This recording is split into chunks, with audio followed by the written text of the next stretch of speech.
Welcome to the history of the 20th century.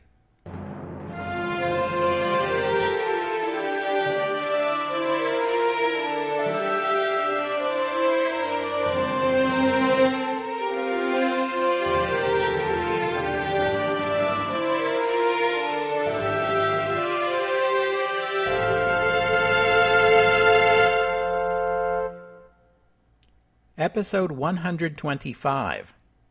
Question time. We're going to try something a little different today on the history of the 20th century. Listener Brent, who is also a patron, was entitled as part of his patron benefits to contribute something toward the show. He felt that listeners may be curious about me or about the podcast, since I haven't done any kind of behind-the-scenes episode or talked much about myself, and so he offered to interview me.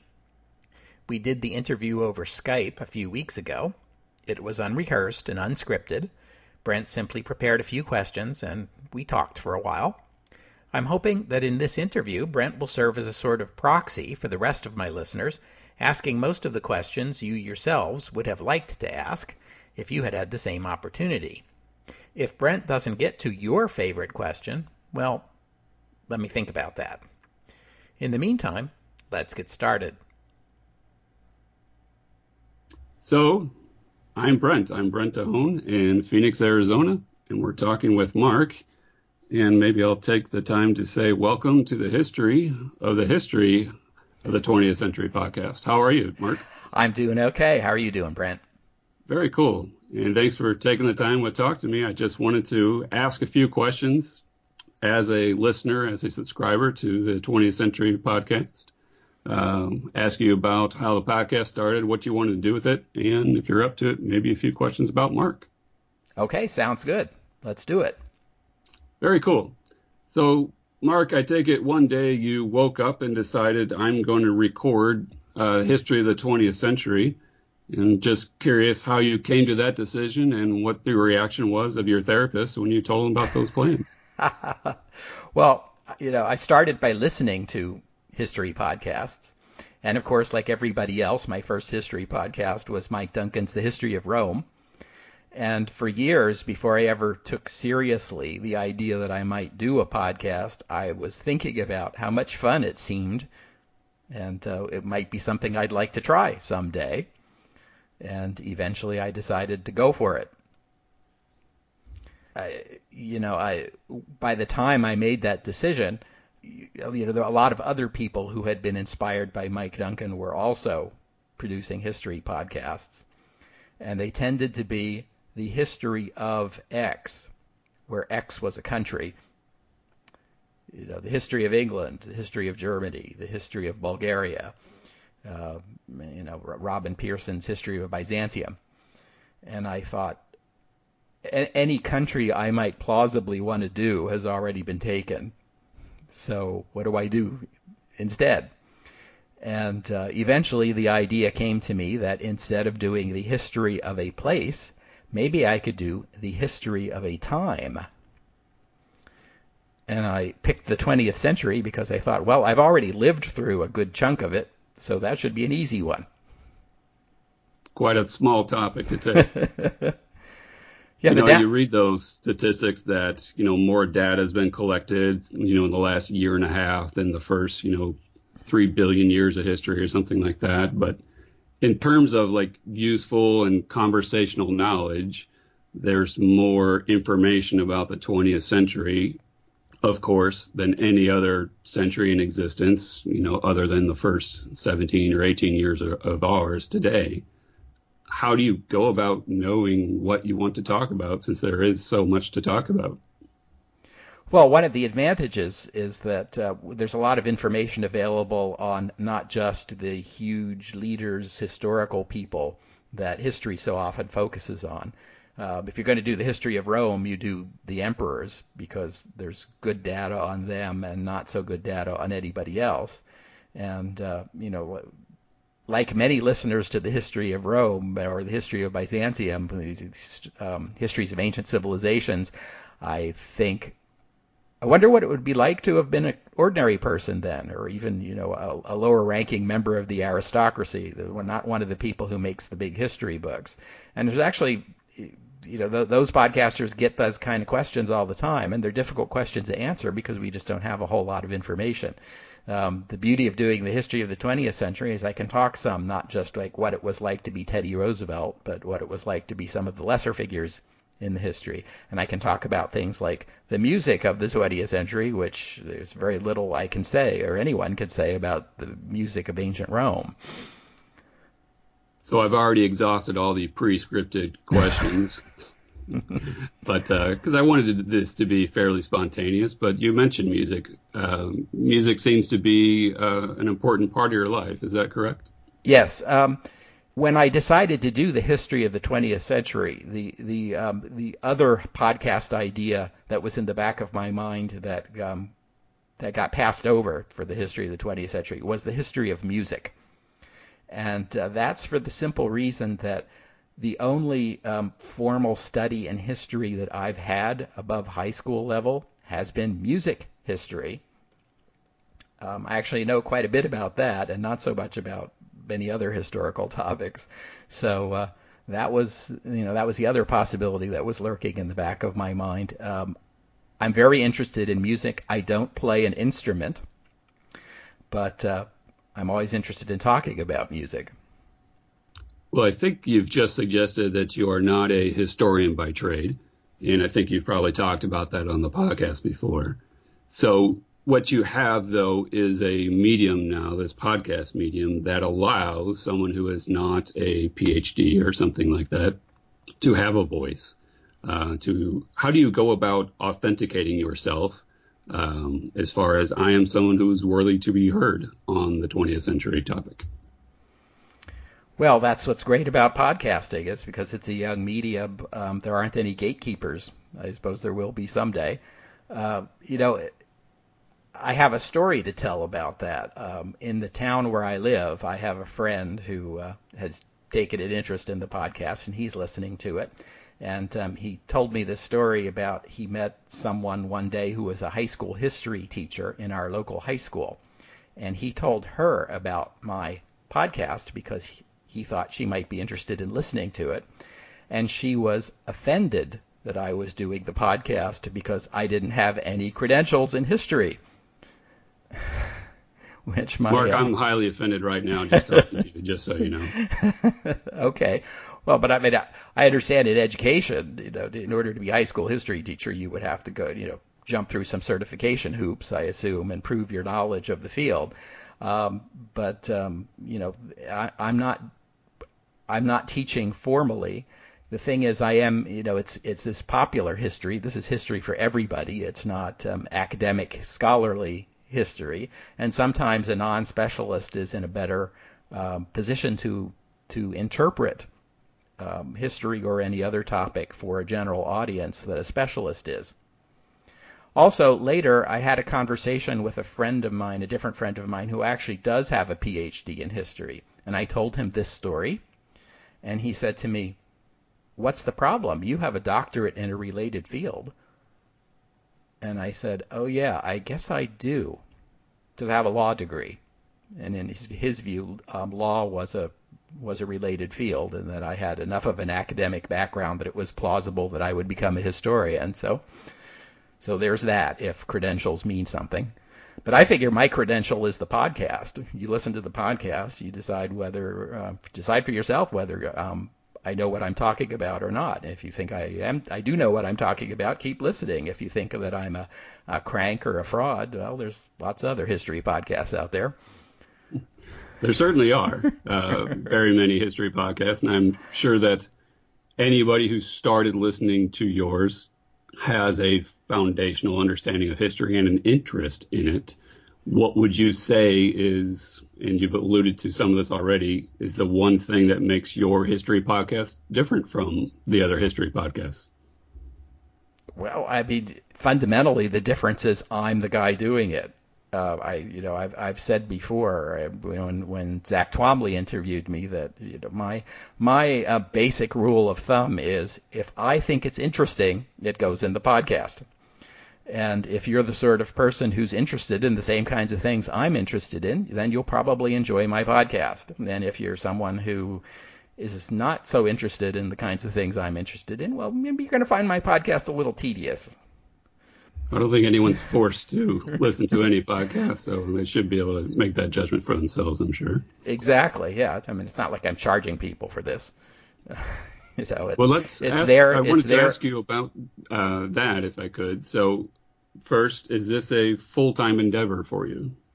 Pretty much. I'm retired. I don't have a day job, so I've got the time to do this.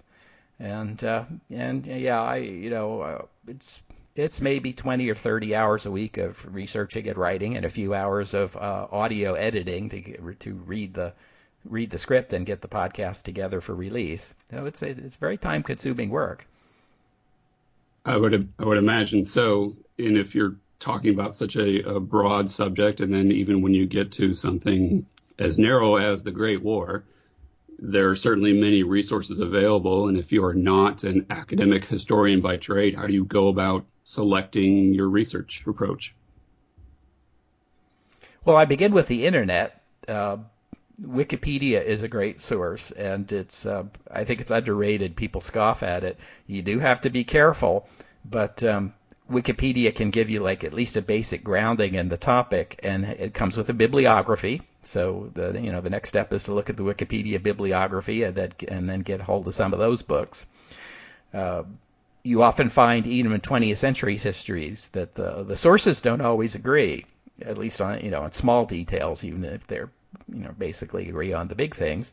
And so you have to do some picking and choosing and make your own judgments about what sounds right, what sounds plausible. And I know it's not a kind of a date-by-date sequence in the podcast because you're going to meander through topics, but more or less you're at, say, 1915 right now. Have you ever in the course gone through your research and I totally forgot this. If I could go back in, another 6-7 years, I would have inserted this. Well, I try not to get into that position. I try to at least lay the groundwork. If I know I want to talk about something that's years down the road, to at least lay the groundwork for that topic when I get to it. I write my scripts well in advance of when I record and release them. I have an inventory of between 15 and 20 scripts at any one time. And part of the reason I do that is because, I need a cushion in case something comes up and I can't do my work that week. But also, that gives me an opportunity to think carefully about what order I tell these stories in, and to give me an opportunity to lay the groundwork for a future topic, at least that number of weeks in advance. If, I suppose, especially as I get further into the century, I will discover times when, I might be in the 1920s and say, I should have mentioned that back in 1905. But I can always, I'm sure the audience won't mind if I go back and say, I didn't mention this back in 1905, but here's a thing you need to know to understand what's going on in 1922. I'm sure the audience will forgive me if I do that. Although, to the greatest extent possible, another one of the guiding principles of the History of the 20th Century podcast is to stick to the timeline and not talk about things in the future. So that I want to I want to build chronologically as best I can, because when we talk about historical figures at a certain point having to make a decision, I want you to be in their shoes. I want you to think about what went into making that decision using only information that would have been available to a person at that time. I think a lot of historical decisions, historical turning points that seem strange in hindsight are much easier to understand if you look at it with that perspective. Block out of your mind anything that happened in the future and only make the decision based on what that person knew. Speaking of perspective, I'm sure it's obvious enough if you haven't outright said it, but you are an American, you're a white male. I'm also an American. I assume that most of your audience, or at least a significant portion, is American.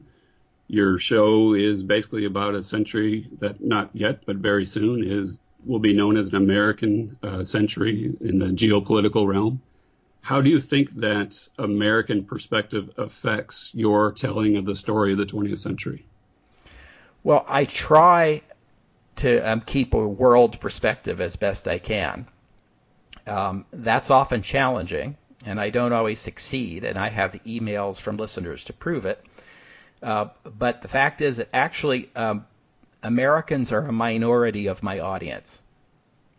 My audience is 52% outside the United States, and I'm very proud of that because I think that suggests that at least to some degree I'm succeeding at giving a world perspective to things.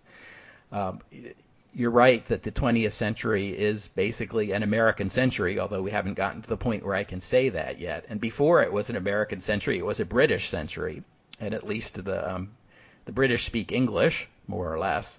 So in terms of sources, English language sources are strongly focused on British and American history. To the extent I struggle with having a more global perspective, it's that I'm limited to English language sources because I don't read any other language well enough to use a source in another language. And of course, English language sources tend to focus on the history of the English-speaking world. So that's, the fact that I'm an American and I speak English that's a bias. But I try to do the best I can in giving a world perspective. And again, yes, you're right that the 20th century is an American century and I'm an American, but that's one of the reasons I picked this particular century, is that makes it easier for me to talk about. I think something that would be difficult to talk about, or at least difficult to convey, because it's such a broad thing, is something that you mentioned earlier as far as what the common man is doing. So most of history certainly is going to be dedicated to the great figures, because certainly you won't have time to talk about people like me. You have time to talk about Theodore Roosevelt and things like that.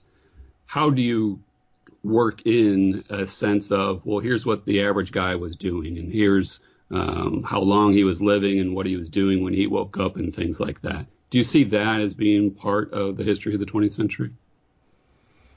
Well, not necessarily in terms of day-to-day life, but in terms of political and social movements. I've talked about the women's suffrage movement, for example. I want to talk more. I've talked some about colonialism, and I'd like to talk more about that. We've talked about things like the trade unions in the United Kingdom and the Pure Food and Drug Act in the United States, and there were the newspapers and magazines in the U.S. that reported on patent medicines and the political uproar that created. Those are the sort of topics that interest me, less so than what it was like to work in a factory in 1910, although that's the unpleasantness of that plugs into some of the political activity of the time.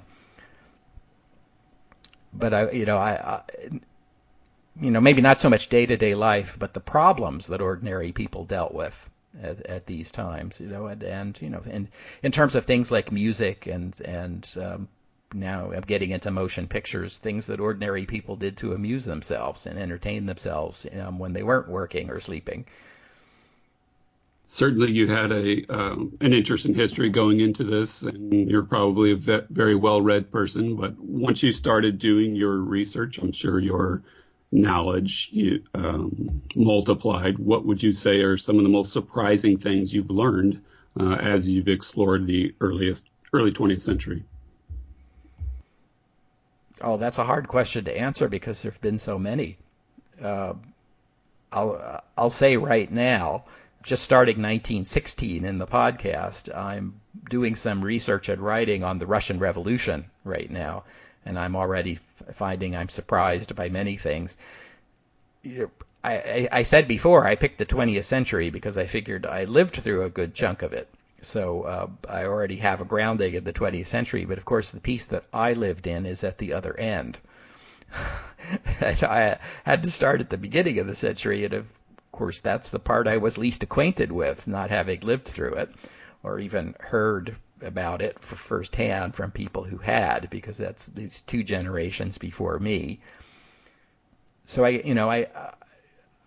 one of the things I found, and I've heard this from listeners too, is that some of the things we know from later in the century, like I'm old enough to remember decolonialism, when colonial nations in Africa and Asia became independent of European control. And so I'm old enough to remember which parts of Africa and Asia were under the control of what European countries, but how did that happen in the first place? I never really had a strong background in that. So I talk about that whenever it comes up in the podcast, because again, if I think it's interesting, it goes to the podcast. Well, I'm sorry for rambling so much, Mark, but I think one of the things that I find interesting about the podcast is the podcaster himself.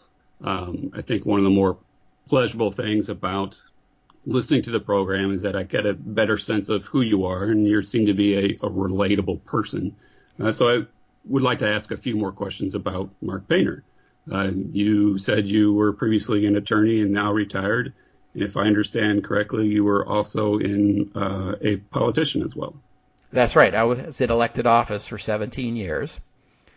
I was a local elected official in the town where I live for 15 years, and then I served a term in our Pennsylvania House of Representatives.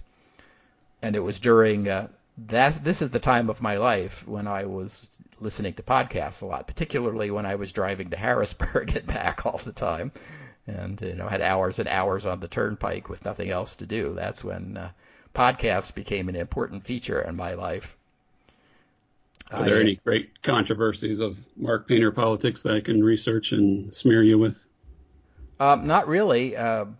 Some of my the speeches that I gave on the floor of the House of Representatives are available on YouTube.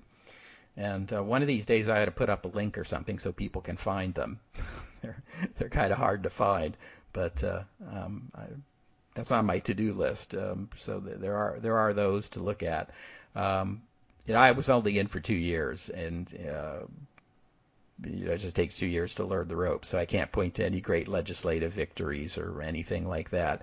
I did some work in Veterans Affairs, and I had one of the ideas that I was pushing was programs to help ease the transition for veterans to go to college after they finish their military service, because that's a strange transition for veterans, to go from the military to the college world. It's a big jump, and some colleges and universities are better than others at providing resources to help smooth that transition over.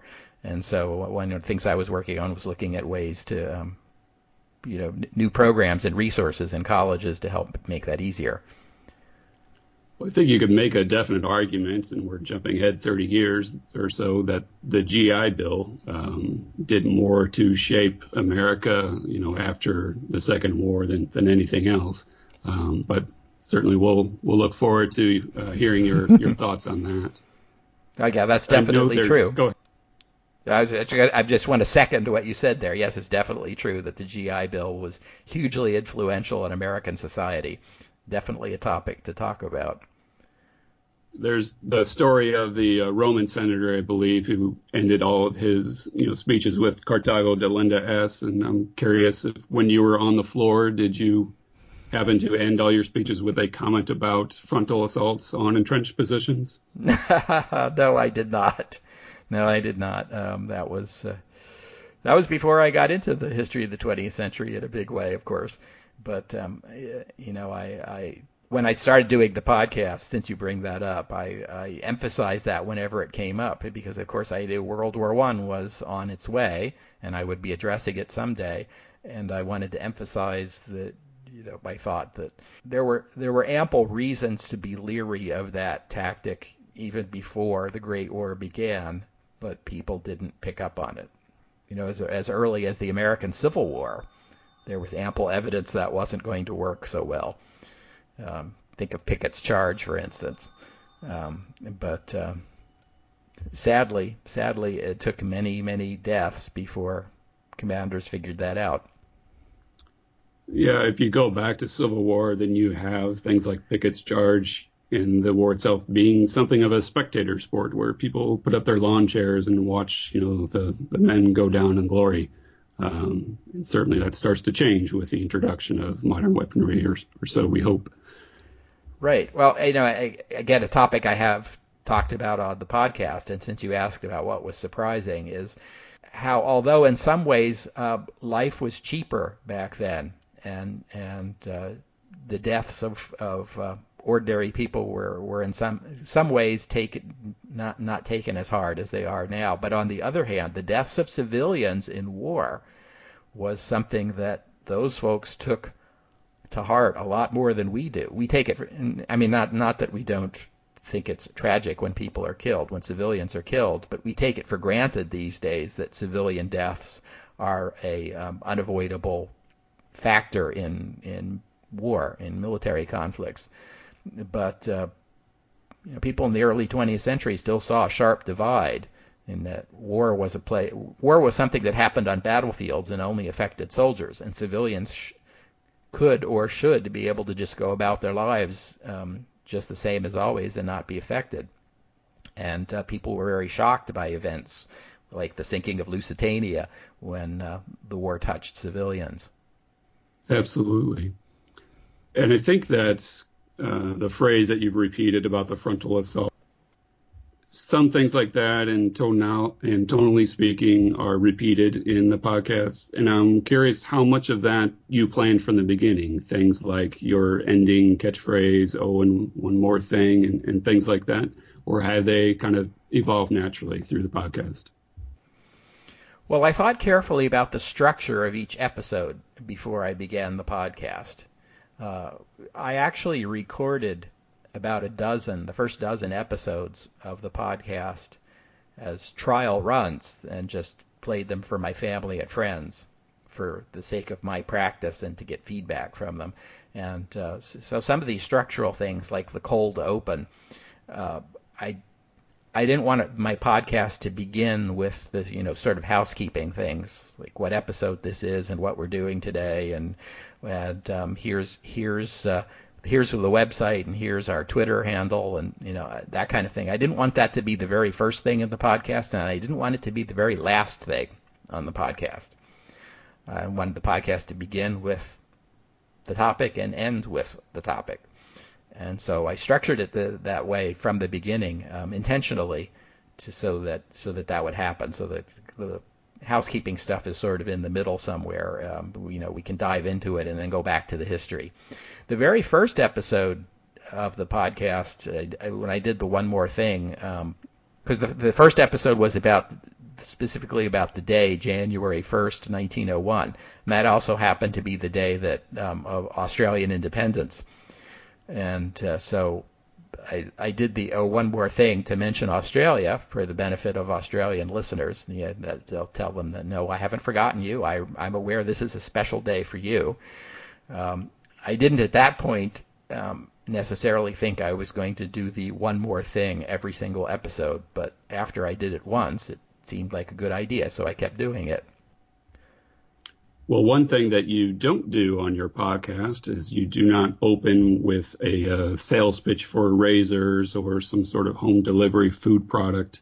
You don't have specific sponsors on your podcast. Was that a conscious decision? And if so, how has the support of the podcast been for you? Well, I don't have any sponsors, and I probably don't have an audience big enough to interest a sponsor. Maybe I will someday.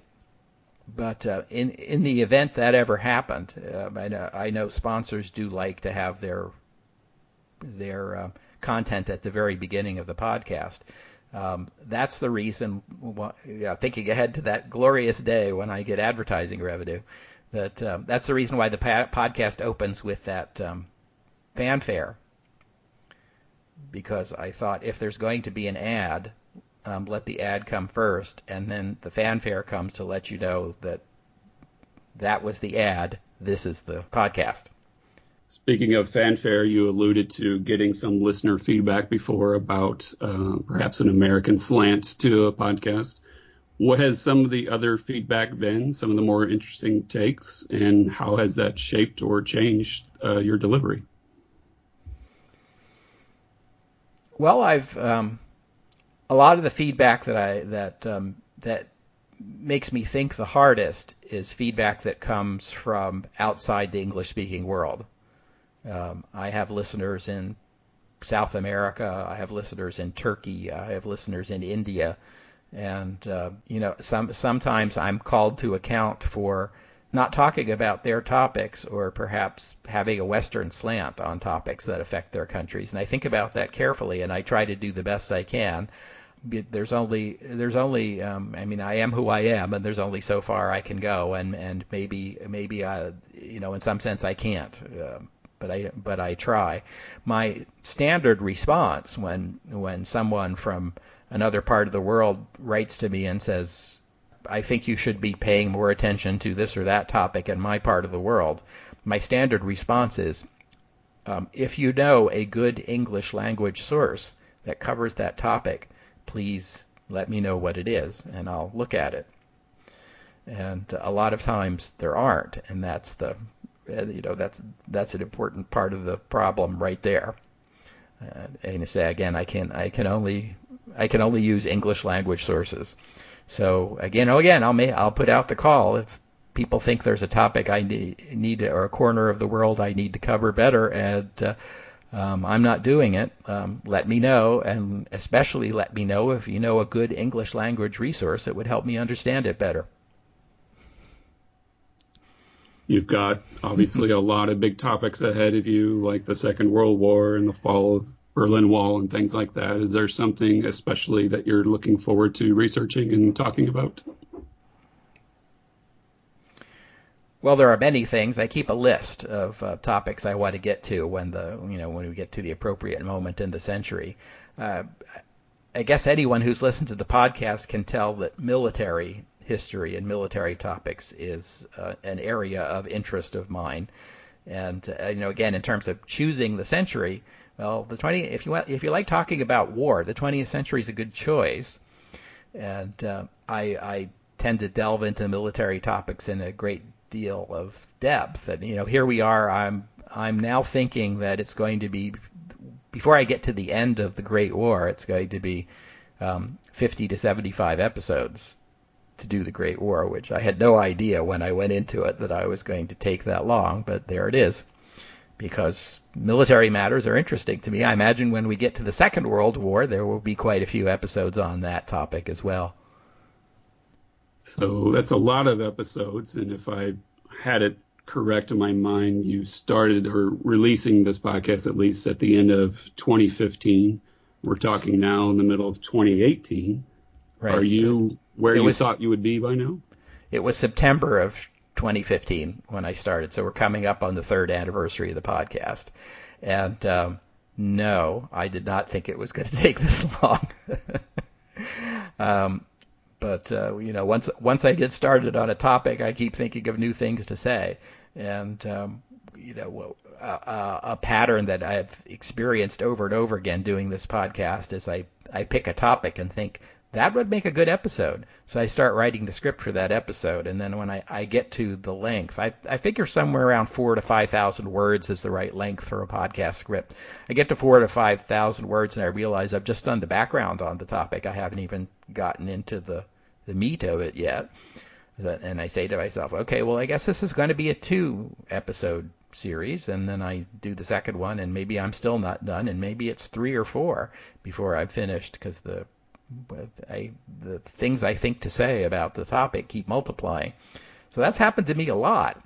And when I first started doing this, I guessed that the podcast might take 200 episodes.